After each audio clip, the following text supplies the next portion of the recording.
अभी हम देखते हैं तीसरा पॉलिनोमियल। लेट अस से दिस टाइम हम पॉलिनोमियल के जीरोस जो फाइंड करने वाले हैं वो है हमारे लिए एक्स स्क्वायर प्लस 4x+4। ये हमारी वर्किंग स्पेस हो गई। ठीक है।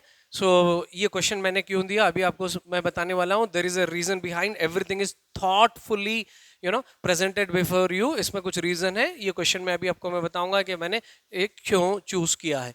चलिए, हमारा प्रोसीजर सेम है। वो क्या है? First term and the third term और द लास्ट टर्म को हम मल्टीप्लाई करते हैं तो कितना बनेगा? ये x square into 4 is going to be 4x²। ठीक है। इसके हम दो फैक्टर्स लिखते हैं। 4 के दो पॉसिबिलिटीज है। एक बनेगा 4 1s 4, एक बनेगा 2 2s is 4। आप बताइए कौन सा ले हम यहाँ पे? If I go with this one, 4 plus 1 is equal to 5, which is not equal to our middle term.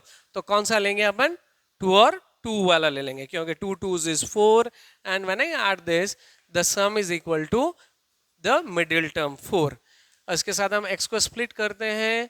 देखिए, आप इसको मल्टीप्लाई करिए। 2x into 2x is 4x², that is 2 2s are 4x into x² and when you add up 2x plus 2x, the sum is equal to 4x, which is equal to your middle term। ये हो गया। अब हम इसको split कर रहे हैं। x² plus 4x को हम क्या लिखने वाले हैं? 2x प्लस 2x लिखेंगे। ठीक है, क्विकली। अब बताइए, यहां पे आपके पास कितने टर्म्स हो गए? कितने?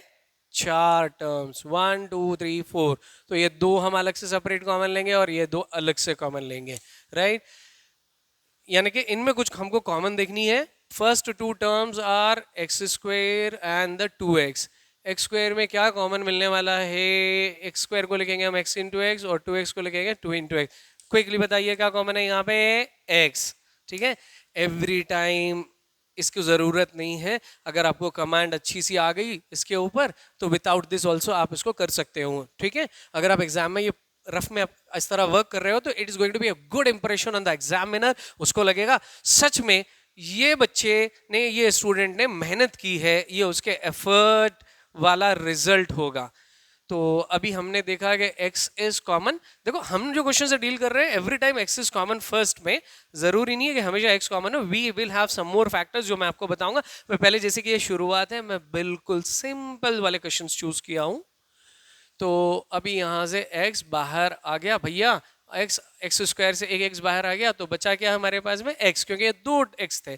2x से x कॉमन आ गया तो बच गया 2। फाइन। यहाँ पे x और यहाँ 2 with the plus symbol here.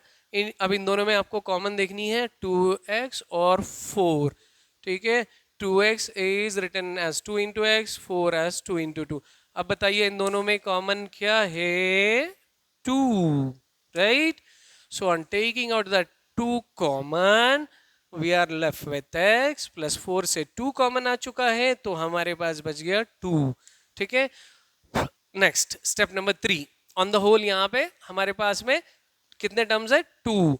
इसको हम एक टर्म कंसिडर करेंगे, इसको एक कंसिडर करेंगे, separated by the operator plus. इन दोनों में कुछ कॉमन है? बिल्कुल, x प्लस 2 x प्लस 2। इसको x प्लस 2 को हम बाहर लेते हैं क्विकली। चलो भैया तुम बाहर आ जाओ। तो अब अंदर कौन बच गया? x, और ये x प्लस 2 बाहर, तो ये रह गया हमारे पास 2। ठीक है। और यहाँ कुछ नहीं है। Now I'll set this to 0 in order to find the zeros of a polynomial. At this point, what do? I use the zero product property, which says that when the product of two factors is 0, then one of them must be 0. That is, the first factor x plus 2 equal to 0 or the other factor x plus 2 equal to 0. So then moving this plus 2, transposing it to the right side, it becomes minus 2. At the same time यहाँ पे भी ये minus 2 होने वाला है। आपने कुछ notice किया यहाँ पे क्या है कॉमन है? क्या यानी कि क्या सेम है? क्या कुछ not necessary that every time same हो। इस बार ये दोनों जीरोस भी सेम है।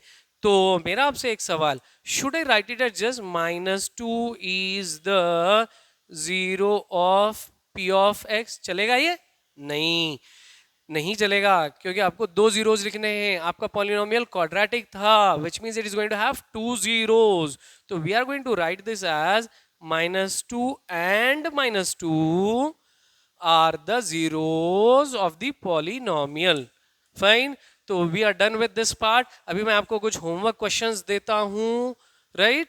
अगर आपको इससे कुछ समझ नहीं आया, प्रैक्टिस करने के बाद, subject to the condition, practice जरूरी है, ठीक है? Practice makes us perfect. तो अभी हम कुछ होमवर्क क्वेश्चंस लेते हैं. ये आपकी एक्सरसाइज 2.2 के कुछ क्वेश्चंस हैं. यहाँ पे हमारी पुरानी वीडियो आपने अगर देखा है तो ये टॉपिक आपके लिए इजी हो गई, और इसको आपने प्रैक्टिस की है तो अगली वाली आपको इजी हो जाएगी. आपको ये exercise 2.2 from the NCERT text book, और ये सेम क्वेश्चंस स्टेट सिलेबस की किताब में भी बिल्कुल सेम इस तरह ही के हैं. तो ये 4 क्वेश्चंस हो गए आपका होमवर्क, ठीक है?